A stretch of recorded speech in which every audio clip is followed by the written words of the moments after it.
আপোনাক যদি মই এতিয়া প্ৰশ্ন কৰোঁ, ঈশ্বৰ ক'ত থাকে? আপুনি হয়তো ক'ব, মন্দিৰত, মছজিদত, গীৰ্জাত বা স্বৰ্গত। কিন্তু এবাৰ ভাবকচোন, যদি ঈশ্বৰ সঁচাকৈ সৰ্বব্যাপী, তেন্তে তেওঁ কেৱল এটা ঠাইতে কেনেকৈ থাকিব পাৰে? আৰু আটাইতকৈ ডাঙৰ প্ৰশ্নটো, যদি আমি ঈশ্বৰক দেখা নাপাওঁ, তেন্তে তেওঁ আমাৰ ওচৰত আছে বুলি কেনেকৈ জানিম?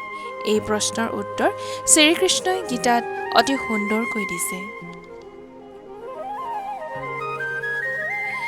আমি ঈশ্বৰক বিচাৰিবলৈ মন্দিৰলৈ যাওঁ, প্ৰাৰ্থনা কৰোঁ, ধূপ জ্বলাওঁ, মূৰ ধুৱাওঁ।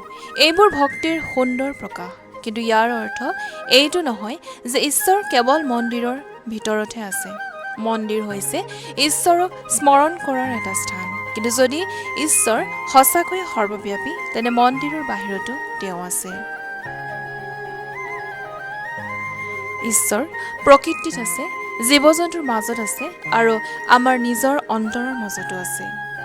ভগৱদ গীতাৰ 18 অধ্যায়ৰ 69 নম্বৰ শ্লোকত শ্ৰীকৃষ্ণই অৰ্জুনক কৈছে, ঈশ্বৰং সৰ্বতোতানাং হৃদস্যে তিষ্ঠতি।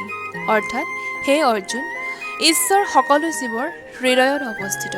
ইয়াৰ অৰ্থ কেৱল এইটো নহয় যে ঈশ্বৰ আমাৰ শৰীৰৰ ভিতৰত কোনো সৰু বস্তুৰ দৰে বহি আছে। ইয়াৰ গভীৰ অৰ্থ হৈছে ঈশ্বৰ আমাৰ অন্তৰত অৱস্থিত, আমাৰ জীৱনৰ সাক্ষী আৰু আমাৰ অস্তিত্বৰ গভীৰতম অংশৰ সৈতে জড়িত। এতিয়া প্ৰশ্নটো হৈছে, যদি ঈশ্বৰ আমাৰ ইমান ওচৰত আছে, তেন্তে আমি তেওঁক কিয় দেখা নাপাওঁ?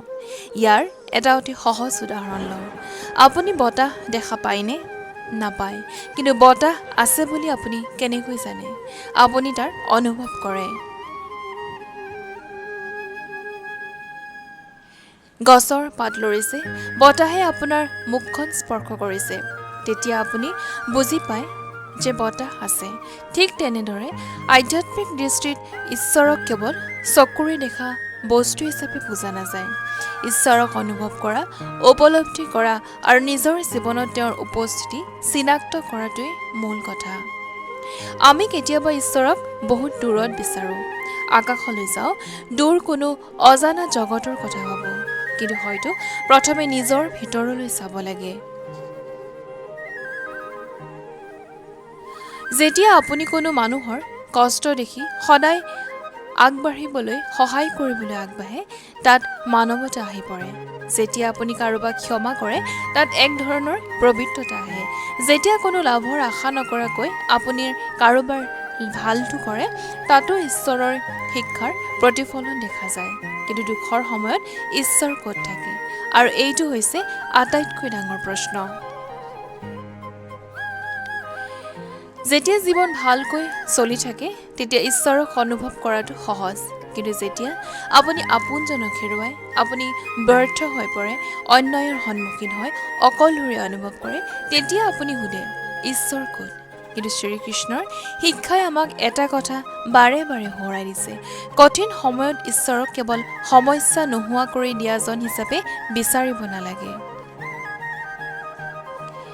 কেতিয়াবা তেওঁৰ উপস্থিতি আমি পাওঁ নিজৰ ভিতৰৰ সাহসত, আশাত আৰু সেই শক্তিত যাৰ বাবে আমি পুনৰ থিয় দিব পাৰোঁ।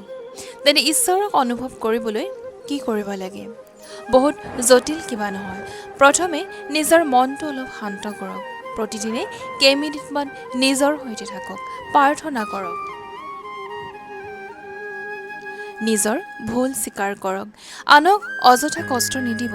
যিমান পাৰে সৎভাৱে নিজৰ কৰ্তব্য কৰি যাওক। আৰু আটাইতকৈ গুৰুত্বপূৰ্ণ, কেৱল প্ৰয়োজনৰ সময়ত নহয়, শান্তিৰ সময়তো ঈশ্বৰক স্মৰণ কৰক। গতিকে ঈশ্বৰ ক'ত থাকে? ইয়াৰ উত্তৰ এটা নিৰ্দিষ্ট ঠাইৰ নাম নহয়। গীতাৰ দৃষ্টিত ঈশ্বৰ সৰ্বব্যাপী। আৰু শ্ৰীকৃষ্ণই কৈছে, সকলো জীৱৰ হৃদয়তে ঈশ্বৰ অৱস্থিত। তেন্তে ঈশ্বৰক কেৱল মন্দিৰৰ ভিতৰত বিচাৰি থমকি নৰব, নিজৰ অন্তৰত চাওক, প্ৰকৃতিৰ সৌন্দৰ্যত চাওক আৰু মানুহৰ প্ৰতি আপোনাৰ ব্যৱহাৰত চাওক আৰু নিজৰ কৰ্মত ঈশ্বৰক বিচাৰি চাওক। হয়তো ঈশ্বৰক বিচাৰি আমি যিমান দূৰলৈ যাওঁ, তেওঁ সিমান দূৰত নাথাকে। হয়তো আমি যিজনক আকাশৰ সিপাৰে বিচাৰি আছোঁ তেওঁৰ উপস্থিতি অনুভৱ কৰাৰ প্ৰথম স্থানটো আমাৰ নিজৰ অন্তৰখন। সেয়ে পৰৱৰ্তীবাৰ যেতিয়া আপোনাৰ মনত আহিব ঈশ্বৰ ক'ত, এবাৰ চকু দুটা বন্ধ কৰি নিজৰ অন্তৰখনলৈ চাব। হয়তো উত্তৰটো বাহিৰত নহয়, আপোনাৰ ভিতৰতে কোনোবা এজনে নীৰৱে অপেক্ষা কৰি আছে। আপুনি ঈশ্বৰ ক'ত অনুভৱ কৰে, মন্দিৰত, প্ৰকৃতিত নে নিজৰ অন্তৰত? কমেণ্টত আপোনাৰ অনুভৱটো নিশ্চয় জনাব। জয় শ্ৰীকৃষ্ণ।